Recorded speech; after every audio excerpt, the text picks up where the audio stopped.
السلام علیکم۔ بے شک رزق اللہ تعالیٰ کے ہاتھ میں ہے۔ انسان ذریعہ تو بن جا سکتا ہے مگر رازق نہیں۔ ہمیں ہر حال میں اللہ تعالیٰ پر بھروسہ رکھنا چاہیے اور اسی سے مانگنا چاہیے۔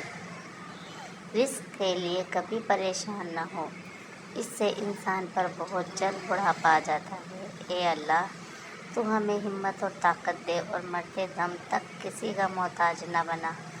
صحت والی زندگی عطا فرما، تمام بیماری کو دور فرما، آمین۔ اے اللہ، تو ہم کو علم حاصل کرنے اور عمل کرنے والا بنا، صرف اور صرف تجھ سے ڈرنے والا بنا، حسد اور جلنے والے کبھی نہ بنا، آمین۔ ماں باپ سے کبھی حساب نہ کرنا ورنہ رزق کے سارے دروازے تم پر بند ہو جائیں گے۔ ایک دوسرے کے رزق پر نظر مت رکھو، کیونکہ اللہ پاک سے بہتر کوئی تقسیم نہیں کر سکتا۔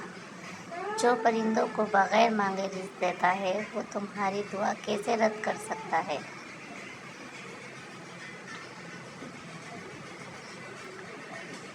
یا اللہ، ہم پر والدین کا سایہ ہمیشہ قائم رکھنا، اور جن کے والدین دنیا سے جا چکے ہیں ان کی مغفرت فرما، آمین۔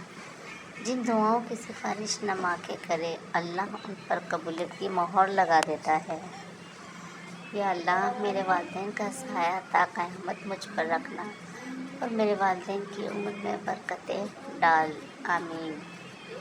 اپنے رزق میں دوسروں کو شامل کریں۔ اگر آپ اچھا رزق کما رہے ہیں تو یقین جانیں اس میں آپ کی ذہانت یا صلاحیت کا کوئی کمال نہیں۔